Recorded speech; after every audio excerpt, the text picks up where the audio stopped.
judge storms out of court after Blake Lively allegedly offers him a $2.5 million bribe to rig her defamation trial.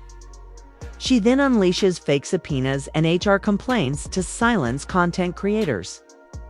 Now she's blacklisted by Hollywood, abandoned by allies, and drowning in legal chaos. Yeah, we're talking about that $2, $5 million bribe she allegedly tried to slip under the radar. And by radar, I mean a literal federal judge during an active defamation trial. I don't know what's more insane, her thinking it would work, or the fact that her team actually thought this was subtle. It wasn't. This went down on July 10th, and the courthouse leaks came flying within hours. Apparently Blake, or more specifically, someone acting on her behalf, offered a charity donation of $2.5 million to Judge Ronald Graves wrapped in a nice, clean envelope labeled Green Nest Foundation. Now, let me be crystal clear. This wasn't some casual PTA donation or a celebrity UNICEF handshake. This was a flat-out bribe, a desperate plea to rig the outcome of a trial she knew she was losing. And don't be fooled by the foundation label. That shell company was already flagged by courthouse auditors for suspicious behavior. It didn't take long for them to connect the dots, especially since the so-called donation came with a handwritten note offering long-term media peace in exchange for a favorable ruling. Can you even imagine the level of ego it takes to think you can buy a federal judge with a foundation check and oppose it? Judge Graves. This man is known for being absolutely ruthless with courtroom ethics. The moment he saw the envelope, he didn't flinch. He didn't even finish the session. He reportedly handed the note straight to the bailiff, stood up, and walked out mid-hearing. Just straight up walked out. No dramatic speech, no Hollywood monologue, just a gavel slam and a disgusted look. TMZ and Reuters had the story within the hour. The courtroom was shut down for 24 hours due to a judicial conflict of interest. Meanwhile, Blake's entire legal team, silent, not a word, like crickets in a cemetery. So why did she panic this hard? What pushed her to do something this colossally stupid? Easy. Her case was falling apart in real time. The leaks were brutal. First, group chat screenshots surfaced. Screenshots that directly contradicted the very story she was swearing by in court. We're talking timestamps, context, receipts, clear as daylight. Her narrative torn apart by her own digital trail. And then came the bombshell from her former assistant who signed a sworn declaration just 2 days earlier. That assistant flat out said Blake knew the press plan was completely fake and still approved it. Basically admitting that this whole the victim storyline was a PR fairy tale built on lies. And guess what? The jury was catching on. Internal courtroom polling revealed that 60% of surveyed attendees, it's more than half, believed Justin Baldoni was telling the truth. Imagine being Blake, watching the numbers tilt in real time and realizing you're not just losing the case, you're losing the crowd. The judge wasn't the only one she couldn't charm. But wait, it gets worse. One of her top PR firms walked off. The job done. Gone. They cited unethical directives discovered in email threads. Like, imagine being so shady that even your spin doctors say, you know what? We're out. They dropped her cold and didn't even wait for the press cycle to clean it up. On top of that, Blake's social credibility crashed 18% in just 2 days. The same tools the industry uses to decide who gets cast and who gets canned. That kind of drop doesn't just mean fans are walking away. It means brands, streamers, and studios are watching from a distance, deciding if you're worth the risk. She's not. Now, let's talk about the courtroom explosion itself, because it was theatrical in all the wrong ways. Eyewitnesses in Courtroom 3A saw Judge Graves slam his gavel so hard it echoed across the gallery. The moment he read the note, he demanded a recess, and not a "let me think about it" recess. He basically nuked the session on the spot. The transcripts confirm, he said, and I quote, I will not tolerate what appears to be a gross breach of ethical boundaries. That's judge speak for get this bribe out of my face. And here's where it gets viral. Security footage, yes, the kind from a dusty hallway camera, caught the judge storming out of the chamber, surrounded by 2 guards, visibly pissed. That clip hit Twitter and went nuclear. People weren't just reacting, they were dissecting every frame. The judge didn't just leave.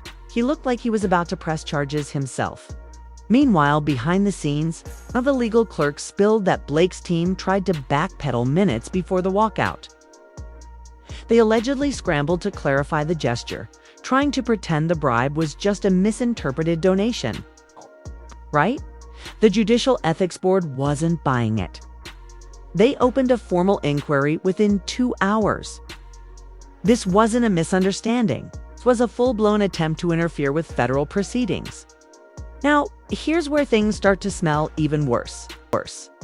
That shady $2.5 million donation, it was wired through the Green Nest Foundation, a so-called charity that's allegedly linked to Blake's family trust in Connecticut.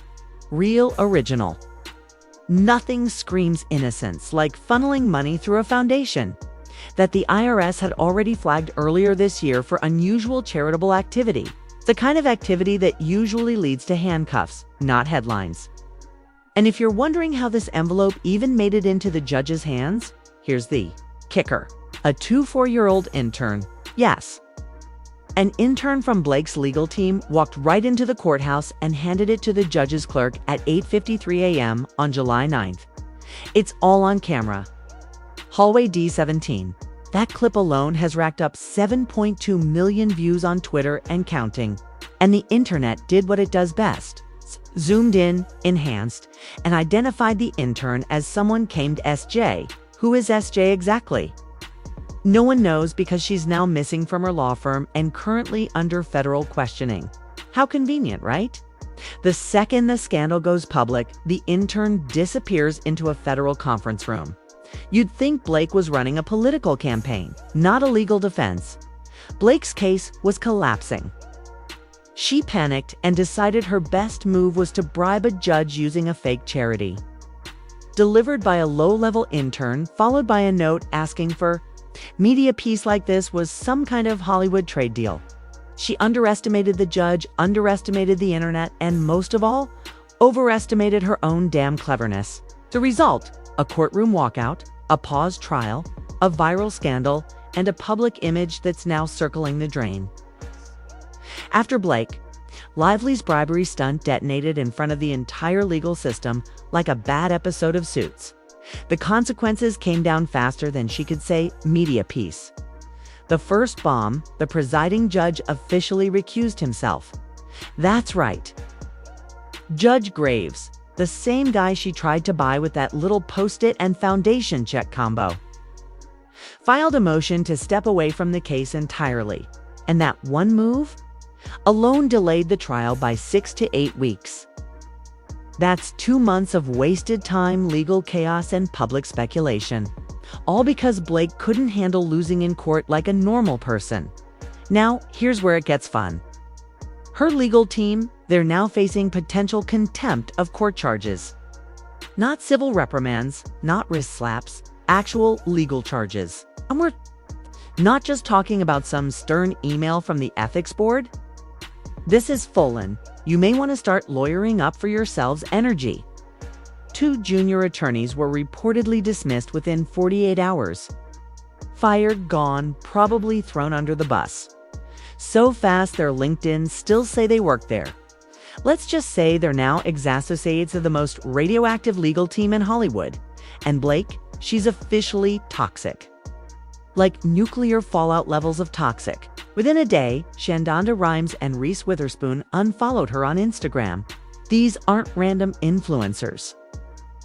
These are 2 of Hollywood's most connected, polished, pro-wear women. Women who helped make stars. And they both decided they want nothing to do with Blake Lively anymore. You know how bad you have to screw up? For Shonda Rhimes to hit unfollow? That's career death in this town.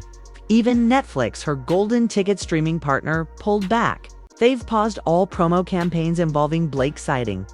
Get this, reputational clarity, which is rich, coming from a company that gave us 365 days in Tiger King. But even they have a line, apparently. And Blake danced right over it in her Louis Vuitton heels and fell flat into career irrelevance. Her face is now paused in marketing folders.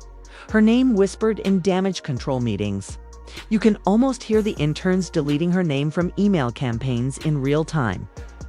And then came the fans, or rather, the former fans. Because while her lawyers were scrambling to clean up the mess, the public wasn't waiting. A Change.org petition, titled "Hold Blake Lively Legally Accountable," was launched. And it exploded. 450,000 signatures in just 2 days. That's not a blip. That's an organized digital army declaring, "We're done with you." It's the kind of viral movement that brands hate and publicists cry over. And let's be honest, she earned every single signature. But just when you thought the dumpster fire couldn't burn any hotter, Subpoena-gate entered the chat. Remember Andy Senior from Popcorn Planet? He got slapped with a Google subpoena over his coverage of the Lively-Baldwin legal feud. Blake Lively is subpoenaing Perez Hilton, Candace Owens, and Andy Senior. Oh ho! The twist, the subpoena was confirmed as real by YouTube, yet denied twice by Blake's law firm. Twice. Not once, twice. Either they were grossly incompetent or they were lying to cover up how deep this rabbit hole goes. Andy's lawyer, Nate, called them, got told it was fake. Called again. Still fake, except saw it. Google verified it. YouTube stepped in on Twitter, yes, actual Team YouTube support, and publicly confirmed the email was part of their legal user notice policy. It's basically saying, yep, this subpoena is real and your lawyers are full of it. The cherry on top, Andy played a recorded phone call where the receptionist literally said, "We don't know." And Ezra said to take messages only. Seriously, this isn't a pizza shop. You don't get to just take messages when someone's asking. If they're being subpoenaed, and because Blake Lively's team can't go 5 minutes without triggering a digital riot, this little PR fireball turned into a full-blown scandal. Creators all over social media picked it up. Subpoena-gate trended like wildfire. People were furious.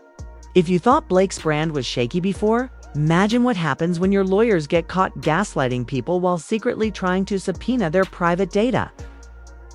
It's not just shady, it's medieval. And you know what really blew the lid off? The realization that this wasn't just about Andy. It was bigger, much bigger.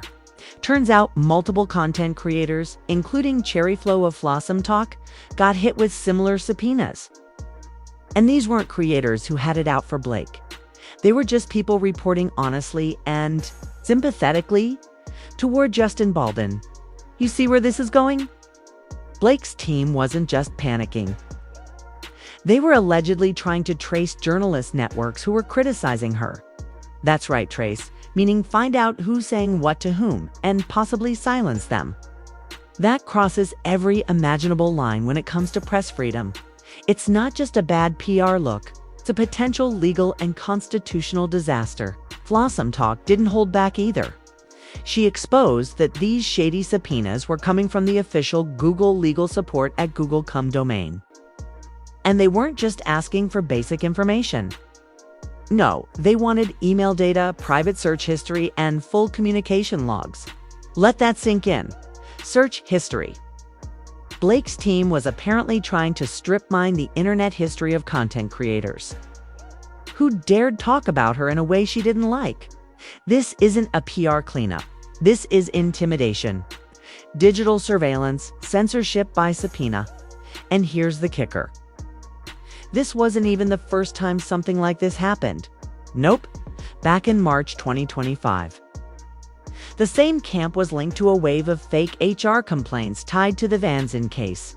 Content creators, especially those who supported Baldoni, got hit with random, vague complaints from a so-called Dr. Leslie Dobson.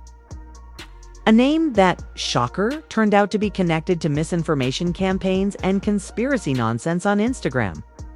You can't even make this up anymore. It's like Blake Lively is running her legal ops out of a Bond villain's basement. So, when you step back and look at this whole timeline, it reeks of something way darker than just celebrity panic. Looking more and more like a coordinated pressure map, an effort to track, discredit, and potentially silence anyone aligned with Baldoni before this trial can even reach a verdict. And who benefits the most from shutting those voices down? Yeah, the same person who tried to buy a judge with $2, $5 million, and a handwritten bribe. If you thought subpoenas were the low point of the circus, think again. Because Blake Lively's camp apparently ran out of legitimate tactics and dove headfirst into fake HR complaints. Yeah, we're doing this. Now, welcome to the era where celebrity legal strategy looks more like middle school revenge than actual litigation.